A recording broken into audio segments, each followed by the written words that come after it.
पुरुषों ने संसार को विभिन्न दृष्टांतों से समझाने का प्रयास किया है।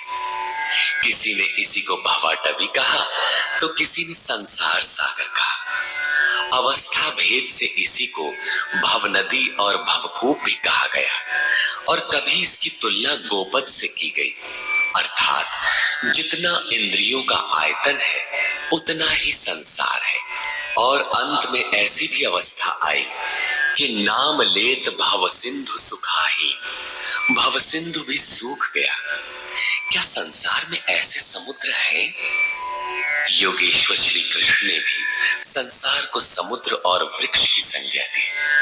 अध्याय 12 में उन्होंने कहा, जो मेरे अनन्य भक्त हैं उनका संसार समुद्र से शीघ्र ही उद्धार करने वाला होता हो। यहाँ प्रस्तुत अध्याय में योगेश्वर श्री कृष्ण कहते हैं कि संसार एक वृक्ष है, इसको काटते हुए ही योगी जन उस परम पद को खोजते हैं। देखें, श्री भगवान वाच।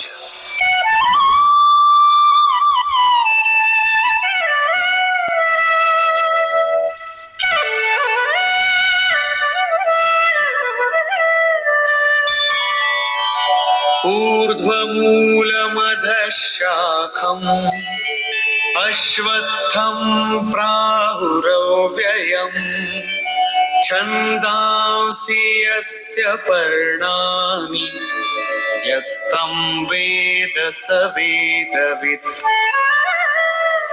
अर्जुन, ऊर्ध्व मूलम, ऊपर को परमात्मा ही जिसका मूल है, अधः शाखम, नीचे प्रकृति ही जिसकी शाखाएं हैं, ऐसे संसार रूपी पीपल के वृक्ष को अविनाशी कहते हैं।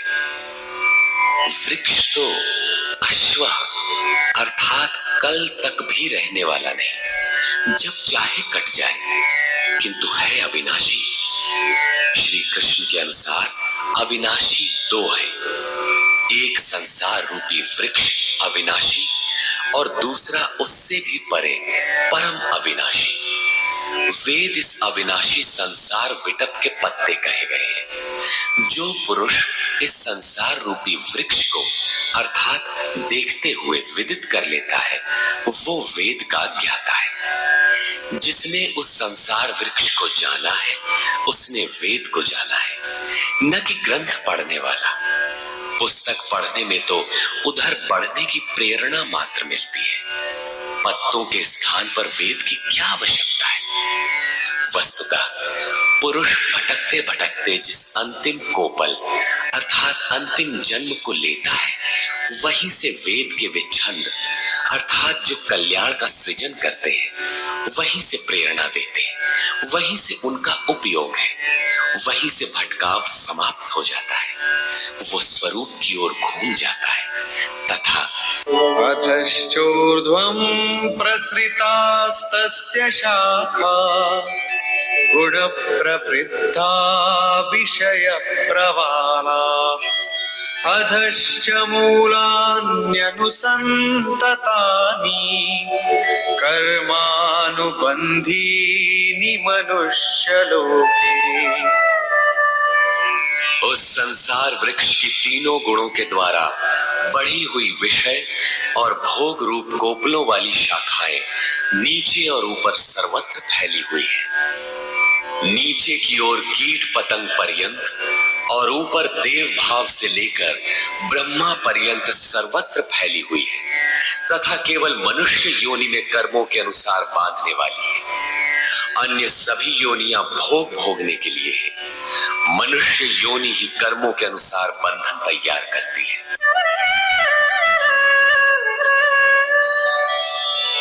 न रूपमस्येह तथोपलभ्यते नान्तो न चादिर्न च सम्प्रतिष्ठा अश्वत्थमेनं सुविरूढमूलम् असंगशस्त्रेण दृढेन चित्वा। परंतु इस संसार वृक्ष का रूप जैसा कहा गया है वैसा यहाँ नहीं पाया जाता, क्योंकि न तो इसका आदि है न अंत है और न अच्छी प्रकार से इसकी स्थिति ही है, क्योंकि ये परिवर्तनशील है। इस सुदृढ़ मूल वाले संसार रूपी वृक्ष को दृढ़ असंग शस्त्रेण, असंग अर्थात वैराग्य रूपी शस्त्र द्वारा काटकर संसार रूपी वृक्ष को काटना है। ऐसा नहीं कि पीपल की जड़ में परमात्मा रहते हैं या पीपल का पत्ता वेद है और आरती करने लगे पेड़ की। इस संसार वृक्ष का मूल तो स्वयं परमात्मा ही बीज रूप से प्रसारित है, तो क्या वो भी कट जाएगा? दृढ़ वैराग्य द्वारा इस प्रकृति का संबंध विच्छेद हो जाता है। यही काटना है। काट कर करें क्या?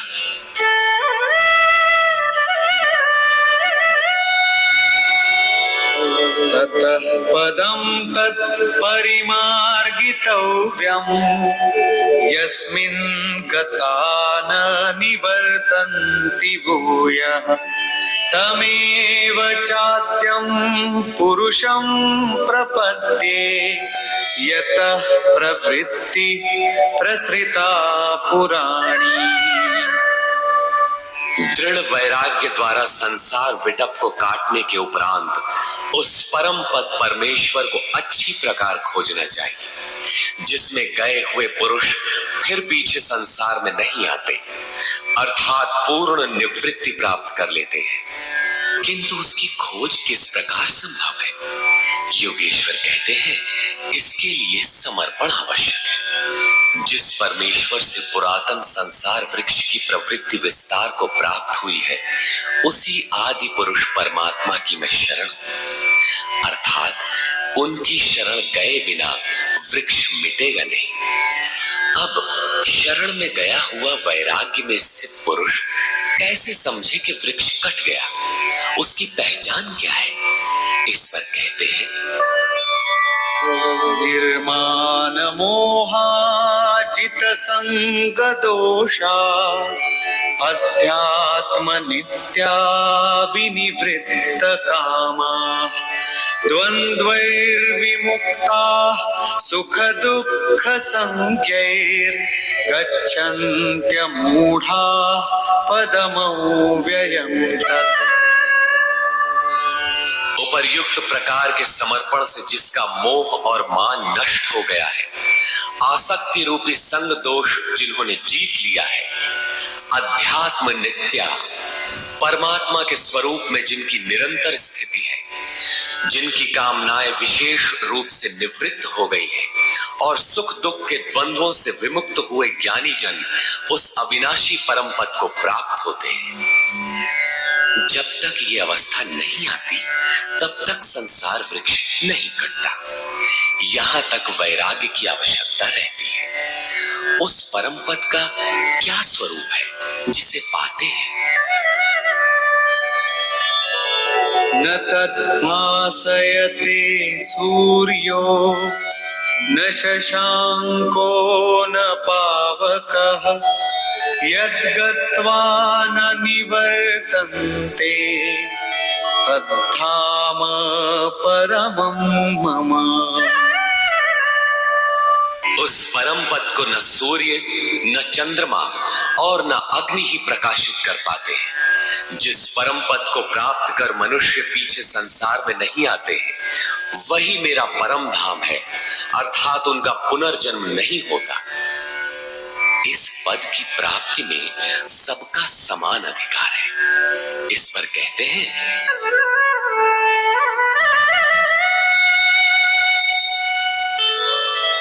ममैवांशो जीवलोके जीवभूतः सनातनः मनः षष्ठानि इंद्रियाणि प्रकृतिस्थानि कर्षति।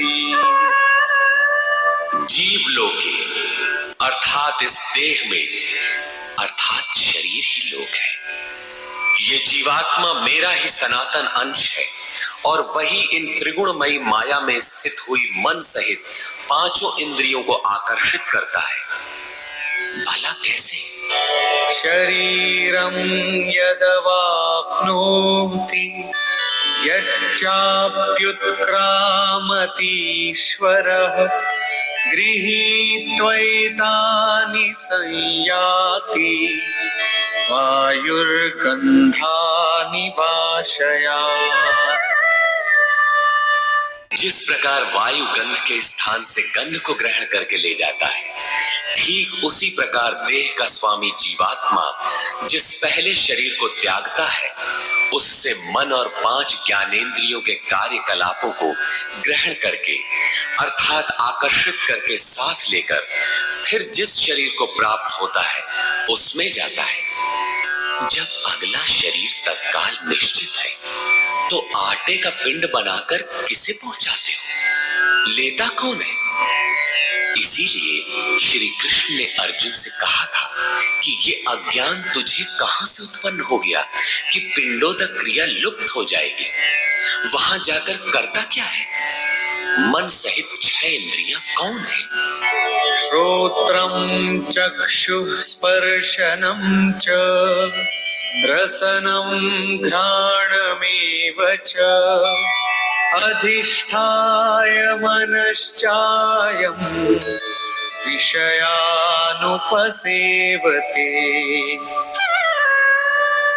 उस शरीर में स्थित होकर ये जीवात्मा कान, आंख, त्वचा, जिह्वा, नासिका और मन का आश्रय लेकर अर्थात इन सब के सहारे ही विषयों का सेवन करता है, किंतु ऐसा दिखाई नहीं पड़ता, सब उसे देख नहीं पाते।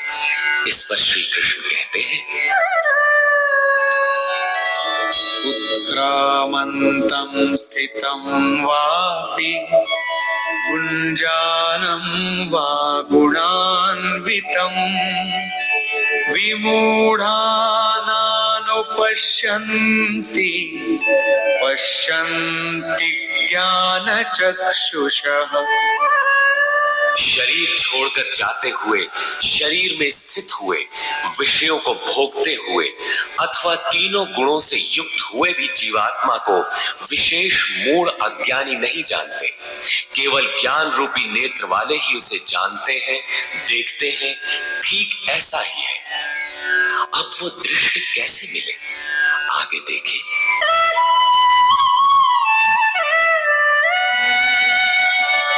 यतन्तो योगिनश्चैनं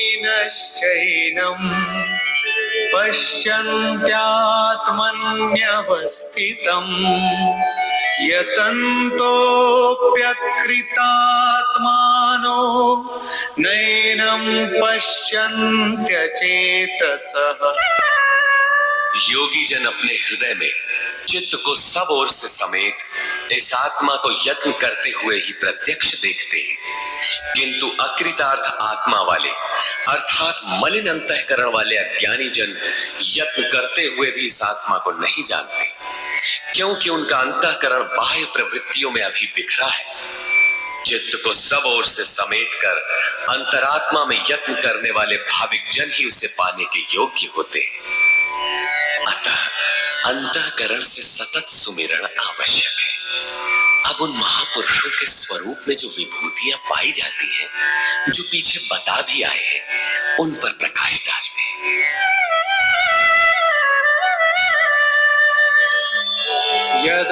यदादित्यगतं तेजो जगद्भासयतेऽखिलम् यच्चन्द्रमसि यच्चाग्नौ तत्तेजो विद्धि मामकम्।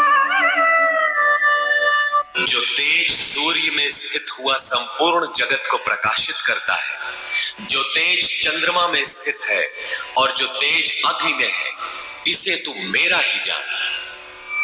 अब उस महापुरुष द्वारा कार्य बताते हैं।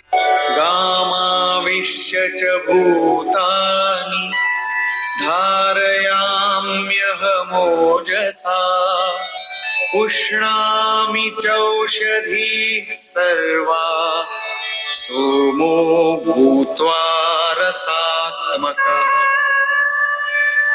मैं ही पृथ्वी में प्रवेश करके अपनी शक्ति से सब भूतों को धारण करता हूं और चंद्रमा में रस स्वरूप होकर संपूर्ण वनस्पतियों को पुष्ट करता हूं।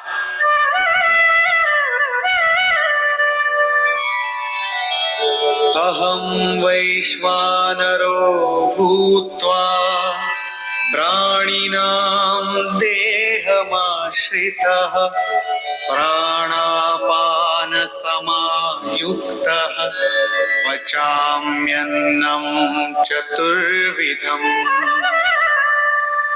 मैं ही प्राणियों के शरीर में अग्नि रूप से स्थित होकर प्राण और अपान से युक्त हुआ 4 प्रकार के अन्नों को पचाता हूं। अध्याय 4 में स्वयं योगेश्वर श्री कृष्ण ने इंद्रियाग्नि, संयमाग्नि, योगाग्नि, प्राण अपानाग्नि, ब्रह्माग्नि इत्यादि 13-14 अग्नियों का उल्लेख किया, जिनमें सबका परिणाम ज्ञान है। ज्ञान ही अग्नि है।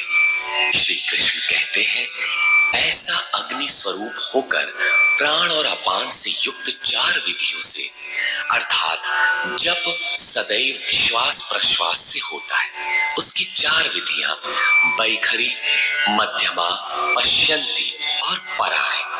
इन 4 विधियों से तैयार होने वाले अन्नों को मैं ही पचाता हूं।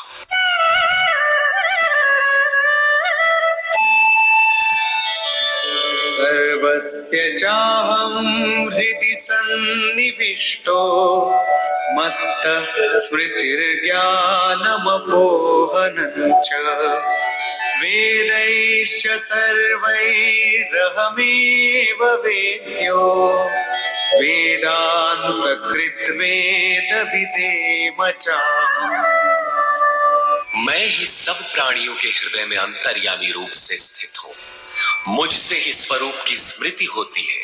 स्मृति के साथ ही ज्ञान अर्थात साक्षात्कार और अपोहनम अर्थात बाधाओं का शमन मुझ इष्ट से ही होता है। सब वेदों द्वारा मैं ही जानने योग्य हूं। वेदांत का कर्ता अर्थात वेदस्य अंतः सह वेदांत, वेद की अंतिम स्थिति का कर्ता मैं ही हूं और वेदविद भी मैं ही हूं, अर्थात वेद का ज्ञाता।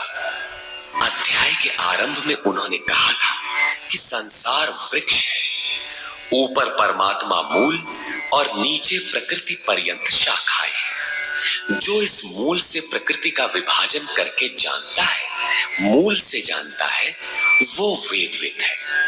यहां कहते हैं कि मैं वेदविद हूं। उसे जो जानता है, श्री कृष्ण ने अपने को उनकी तुलना में खड़ा किया कि वो वेदविद है। मैं वेदविद हूं। श्री कृष्ण भी एक तत्वज्ञ महापुरुष, योगियों के भी परम योगी थे। यहां ये प्रश्न पूरा हुआ। अब बताते हैं कि संसार में पुरुष का स्वरूप 2 प्रकार का है। द्वाविमौ पुरुषौ लोके क्षरश्चाक्षर एव च क्षरः सर्वाणि भूतानि कूटस्थोऽक्षर उच्यते। अर्जुन, इस संसार में क्षर, क्षय होने वाले, परिवर्तनशील और अक्षर, अक्षय, अपरिवर्तनशील, ऐसे 2 प्रकार के पुरुष हैं। उनमें संपूर्ण भूत प्राणियों के शरीर तो नाशवान है, क्षर पुरुष है, और ये कूटस्थ पुरुष अविनाशी कहा जाता है। साधन के द्वारा मन सहित इंद्रियों का निरोध अर्थात जिसकी इंद्रिय समूह कूटस्थ है, वही अक्षर कहलाता है। किंतु ये भी पुरुष की अवस्था विशेष ही है।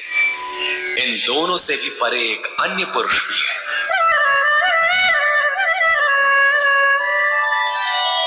उत्तमः पुरुषस्त्वन्यः परमात्मेत्युदाहृतः यो लोकत्रयमाविश्य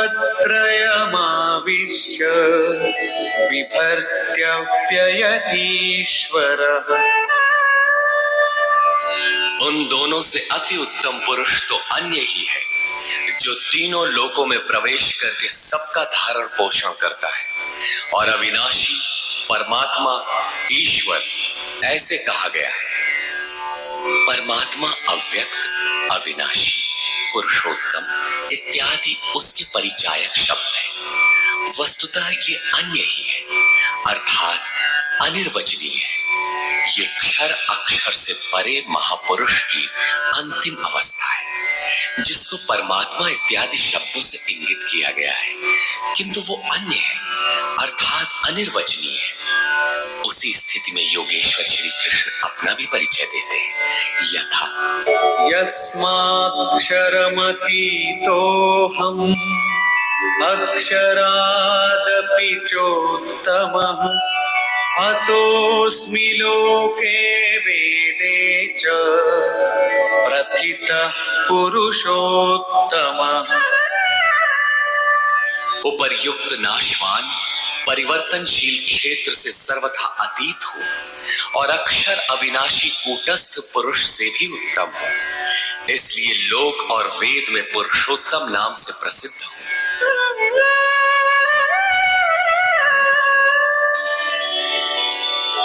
यो मामेवमसम्मूढो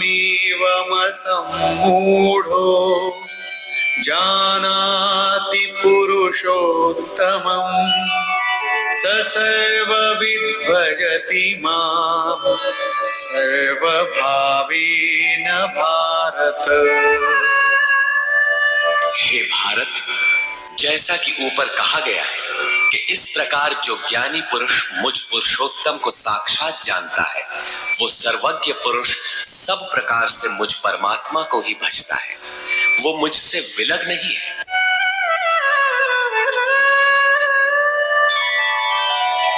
इति गुह्यतमं शास्त्रम् इदमुक्तं मया नघ एतद्बुद्ध्वा बुद्धिमान् स्यात् कृतकृत्यश्च भारत। हे निष्पाप अर्जुन, इस प्रकार ये अति गोपनीय शास्त्र मेरे द्वारा कहा गया, इसको तत्व से जानकर मनुष्य पूर्ण ज्ञाता और कृतार्थ हो जाता है। अतः योगेश्वर श्री कृष्ण की ये वाणी स्वयं में पूर्ण शास्त्र है। श्री कृष्ण का ये रहस्य अत्यंत गुप्त था, उन्होंने केवल अनुरागियों से बताया। ये अधिकारी के लिए ही है। श्री कृष्ण का ये स्वरूप सबके लिए था भी नहीं। कोई उन्हें राजा, कोई दूत, तो कोई यादव ही मानता था, किंतु अधिकारी अर्जुन से उन्होंने कोई दुराव नहीं रखा। उसने पाया कि वो परम सत्य पुरुषोत्तम नहीं, दुराव रखते तो उसका कल्याण ही न होता। यही विशेषता प्राप्ति वाले प्रत्येक महापुरुष में पाई गई। रामकृष्ण परमहंस देव एक बार बहुत प्रसन्न थे। भक्तों ने पूछा, आज तो आप बहुत प्रसन्न हैं। बोले, आज मैं वो परमहंस हो गया। उनके समकालीन कोई अच्छे महापुरुष परमहंस थे, उनकी ओर संकेत किया। कुछ देर बाद वो मन क्रम वचन से विरक्ति की आशा से अपने पीछे लगे साधकों से बोले, देखो, अब तुम लोग संदेह न करना, मैं वही राम हूं जो त्रेता में हुए थे, वही कृष्ण हूं जो द्वापर में हुए थे। मैं उन्हीं की पवित्र आत्मा हूं, वही स्वरूप हूं। यदि पाना है तो मुझे देखो। ठीक इसी प्रकार पूज्य गुरु महाराज भी सबके सामने कहा करते थे, हो हम भगवान के दूत हैं। जे सचहु का संत है वो भगवान का दूत है, हमारे द्वारा ही उनका संदेशा मिलता है। पूज्य महाराज जी सबसे तो इतना ही कहते थे, न किसी विचार का खंडन न मंडन, किंतु जो विरक्ति में पीछे लगे थे उनसे कहते थे, केवल मेरे स्वरूप को देखो। यदि तुम्हें उस परम तत्व की चाह है तो मुझे देखो, संदेह मत करो। बहुतों ने संदेह किया तो उनको अनुभव में दिखाकर, उन बाह्य विचारों से हटाकर अपने स्वरूप में लगाया। वे अद्यावधि महापुरुष के रूप में अवस्थित हैं। इसी प्रकार श्री कृष्ण की अपनी स्थिति गोपनीय तो थी, किंतु अपने अनन्य भक्त, पूर्ण अधिकारी, अनुरागी अर्जुन के प्रति उन्होंने उसे प्रकाशित किया। हर भक्त के लिए संभव है, महापुरुष लाखों को उस रास्ते पर चला देते हैं। निष्कर्ष, इस अध्याय के आरंभ में योगेश्वर श्री कृष्ण ने बताया कि संसार एक वृक्ष है, पीपल जैसा वृक्ष है। पीपल एक उदाहरण मात्र है। ऊपर इसका मूल परमात्मा और नीचे प्रकृति पर्यंत इसकी शाखाएं प्रशाखाएं हैं। जो इस वृक्ष को मूल सहित विदित कर लेता है वह वेदों का ज्ञाता है। इस संसार वृक्ष की शाखाएं ऊपर और नीचे सर्वत्र व्याप्त हैं और मूलानि, उसकी जड़ों का जाल भी ऊपर और नीचे सर्वत्र व्याप्त है, क्योंकि वह मूल ईश्वर है और वही बीज रूप से प्रत्येक जीव हृदय में निवास करता है। योगेश्वर श्री कृष्ण के अनुसार संसार वृक्ष है जिसका मूल सर्वत्र है और शाखाएं सर्वत्र हैं। कर्मानुबंधीनि मनुष्य लोके, कर्मों के अनुसार केवल मनुष्य योनि में बंधन तैयार करता है, बांधता है। अन्य योनियां तो इन्हीं कर्मों के अनुसार भोग भोगती हैं। अतः दृढ़ वैराग्य रूपी शस्त्र द्वारा इस संसार रूपी पीपल के वृक्ष को तू काट और उस परम पद को ढूंढ जिसमें गए हुए महर्षि पुनर्जन्म को प्राप्त नहीं होते। कैसे जाना जाए कि संसार वृक्ष कट गया? योगेश्वर कहते हैं कि जो मान और मोह से सर्वथा रहित है, जिसने संग दोष जीत लिया है, जिसकी कामनाएं निवृत्त हो गई हैं और जो द्वंद्व से मुक्त है, वह पुरुष उस परम तत्व को प्राप्त होता है। उस परम पद को न सूर्य, न चंद्रमा और न अग्नि ही प्रकाशित कर पाते हैं। वह स्वयं प्रकाश रूप है जिसमें गए हुए पीछे लौट कर नहीं आते। वह मेरा परम धाम है जिसे पाने का अधिकार सबको है, क्योंकि यह जीवात्मा मेरा ही शुद्ध अंश है। शरीर का त्याग करते समय जीवात्मा मन और पांचों ज्ञानेंद्रियों के कार्यकलापों को लेकर नए शरीर को धारण करता है। संस्कार सात्विक है तो सात्विक स्तर पर पहुंच जाता है, राजसी है तो मध्यम स्थान पर और तामसी रहने पर जघन्य योनियों तक पहुंच जाता है तथा इंद्रियों के अधिष्ठाता मन के माध्यम से विषयों को देखता और भोगता है। यह दिखाई नहीं पड़ता, इसे देखने की दृष्टि ज्ञान है। कुछ याद कर लेने का नाम ज्ञान नहीं है। योगी जन हृदय में चित्त को समेटकर प्रयत्न करते हुए ही उसे देख पाते हैं। अतः ज्ञान साधन गम्य है। हाँ, अध्ययन से उसके प्रति रुझान उत्पन्न होती है। संशय युक्त अकृतात्मा लोग प्रयत्न करते हुए भी उसे देख नहीं पाते। यहाँ प्राप्ति वाले स्थान का चित्रण है। अतः उस अवस्था की विभूतियों का प्रवाह स्वाभाविक है। उन पर प्रकाश डालते हुए योगेश्वर श्री कृष्ण कहते हैं कि सूर्य और चंद्रमा में मैं ही प्रकाश हूँ, अग्नि में मैं ही तेज हूँ, मैं ही प्रचंड अग्नि रूप से 4 विधियों से परिपक्व होने वाले अन्न को पचाता हूँ। श्री कृष्ण के शब्दों में अन्न एकमात्र ब्रह्म है। अन्नम ब्रह्मेति व्यजानात्, जिसे प्राप्त कर यह आत्मा तृप्त हो जाती है। बैखरी से परा पर्यंत अन्न पूर्ण परिपक्व होकर पच जाता है, वह पात्र भी खो जाता है। इस अन्न को मैं ही पचाता हूँ। अर्थात सद्गुरु जब तक रथी न हो तब तक यह उपलब्धि नहीं होती। इस पर बल देते हुए योगेश्वर श्री कृष्ण पुनः कहते हैं कि संपूर्ण प्राणियों के अंतर्देश में स्थित होकर मैं ही स्मृति दिलाता हूँ। जो स्वरूप विस्मृत था उसकी स्मृति दिलाता हूँ। स्मृति के साथ मिलने वाला ज्ञान भी मैं ही हूँ। उसमें आने वाली बाधाओं का निदान भी मुझसे होता है। मैं ही जानने योग्य हूँ और विदित हो जाने के बाद जानकारी का अंत करता भी मैं ही हूँ। कौन किसे जाने? मैं वेदविद हूँ। अध्याय के प्रारंभ में कहा, जो संसार वृक्ष को मूल सहित जानता है वह वेदविद है, किंतु उसको काटने वाला ही जानता है। यहाँ कहते हैं मैं भी वेदविद हूँ। उन वेदविदों में अपनी भी गणना करते हैं।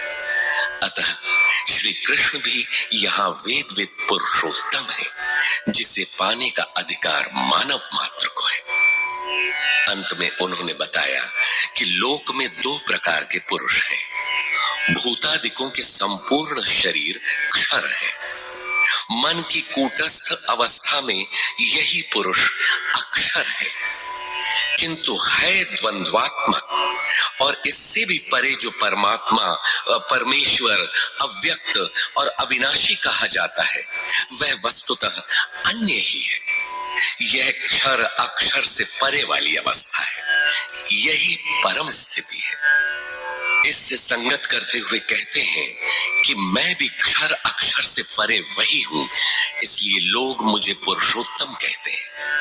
इस प्रकार उत्तम पुरुष को जो जानते हैं, वे ज्ञानी भक्तजन सदैव सब ओर से मुझे ही भजते हैं। उनकी जानकारी में अंतर नहीं है। अर्जुन, यह अत्यंत गोपनीय रहस्य मैंने तेरे प्रति कहा। प्राप्ति वाले महापुरुष सबके सामने नहीं कहते, किंतु अधिकारी से दुराव भी नहीं रखते। अगर दुराव करेंगे तो वह पाएगा कैसे? इस अध्याय में आत्मा की तीन स्थितियों का चित्रण क्षर, अक्षर और अति उत्तम पुरुष के रूप में स्पष्ट किया गया, जैसा इससे पहले किसी अन्य अध्याय में नहीं है। अतः ओम तत्सदिति श्रीमद् भगवद गीता सूपनिषत्सु ब्रह्म विद्यायाम योग शास्त्रे श्री कृष्ण अर्जुन संवादे पुरुषोत्तम योगो नाम पंचदशो अध्यायः।